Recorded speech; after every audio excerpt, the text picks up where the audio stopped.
What is up, guys? Welcome back to my channel. Today we are doing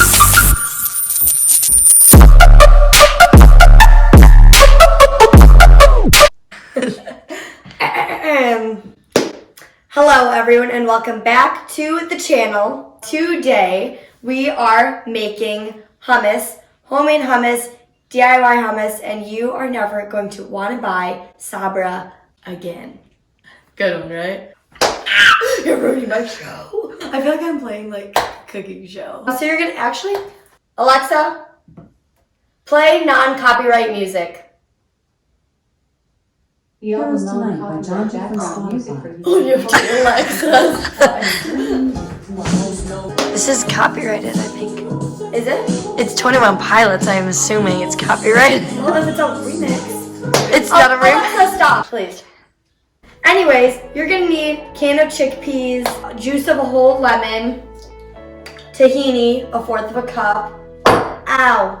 Okay, anyway. Salt and roasted garlic powder. If you want, you can splash a little paprika. First things first, add the chickpeas drained. You gotta drain them. I pre-drained them.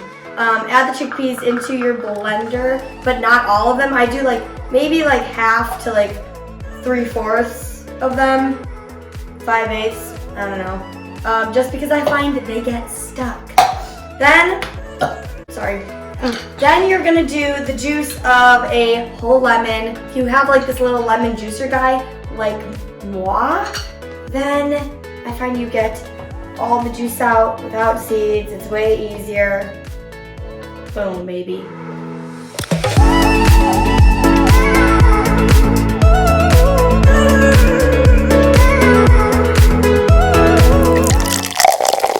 Making the biggest mess. And the lemon is important to like, it's like a natural preservative. So it can like keep in your fridge for like a long time, obviously. Secondly, we need the tahini. Ow, why do I keep doing that? Tahini. Oh, this is a big guy.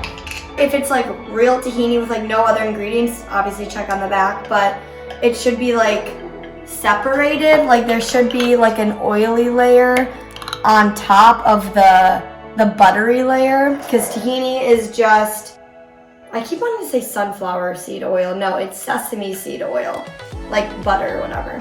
So first mix it up like so, get that consistency.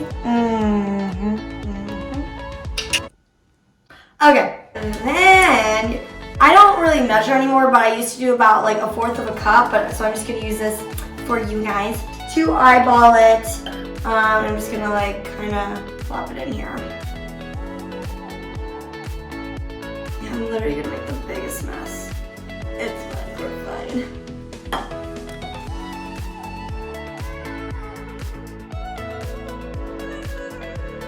Probably like one more like big scoop. I'm gonna use my finger to just scrape it all off, like so. Ew. Now we're gonna add just like a couple pinches of salt. Feel like it, I don't know, makes it taste good. I have this roasted garlic powder by Penzies, but you could just use regular garlic powder if you want to, and this is like, just put as much as you like, how garlicky you want it to be. I don't know. I like a lot of garlic, but I'm making this for like my whole family, and my mom doesn't like a lot of garlic, so I'm not gonna do as much. I don't know, I would say maybe like 1/4 of a teaspoon. 1/4 of a teaspoon, we'll go with that. Also, important, do the chickpeas before the tahini, because if you do the tahini first, then the tahini sticks to the bottom, so then when you flip it over to blend it, then it's gonna stick here and you're just not gonna get it all. It's just gonna be uneven and not good. Also, add a little bit of water just so it blends easier for the desired consistency. Do I have everything? Yes. Now oh yeah, okay. Now you're just gonna blend it. Shake it up so you get the stuff that's on the bottom, that's now the top, on the bottom, that was the top. Don't forget, we still have more chickpeas.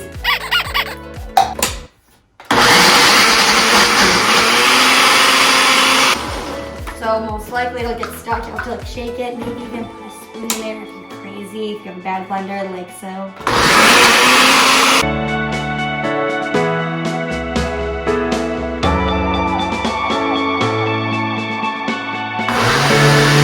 Now we're cruising, ladies and gentlemen.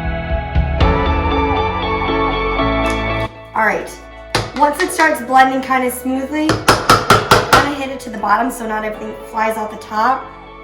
Reopen it, add the rest of your chickpeas if you need to, add a little bit more water. Instead of water, you could use olive oil, but I just don't like to use olive oil just because it's like more calories and I've made it both ways and I think it tastes the exact same. So maybe the olive oil will make it a little smoother, but I think the water's good, so yeah.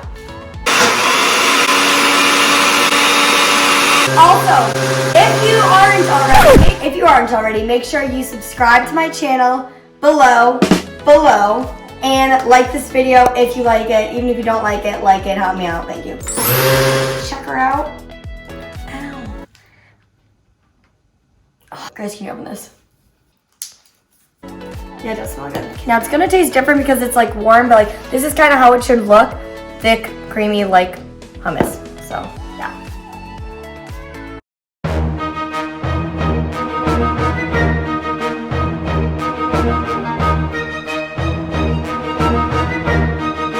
Yeah, that's good.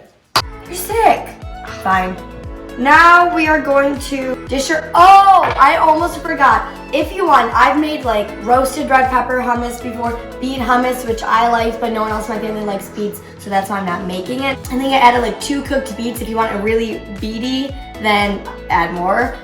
Or roasted red peppers, so literally just like saute them, bake them, and then just add them in. So I would do like the regular hummus first, and then add in the other little guys, because then, I don't know, it just blends smoother and it's just better, and yeah.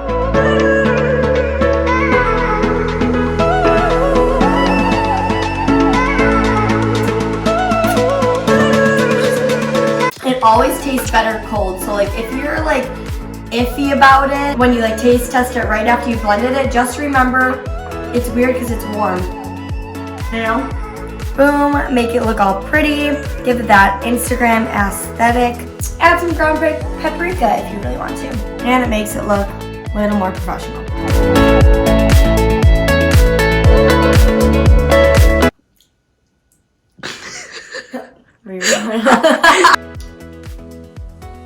That's so good. So that is it for the foolproof best hummus recipe. If you guys try it out, let me know. I usually put this like either on sandwiches, or I'll add it with water and make it like a salad dressing, or just dip chips or veggies in it. It is so good. This recipe never fails, 100% money back guaranteed. So thank you guys for watching my channel, or watching this video. I hope to see you in future videos, and I hope you enjoy this recipe.